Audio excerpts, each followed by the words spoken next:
The Predictive Forward Collision Warning System uses a sensor in the front of the vehicle to analyze the speed and distance to the vehicle directly ahead, as well as a vehicle traveling in front of that one. The Predictive Forward Collision Warning System operates at speeds above approximately 3 miles per hour.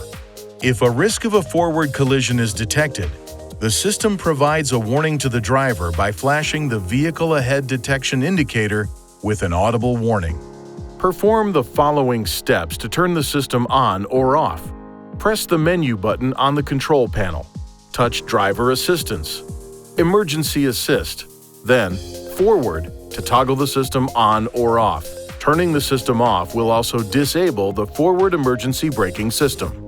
This warning light will illuminate. To ensure proper function of the system, keep these areas clean and free of obstruction.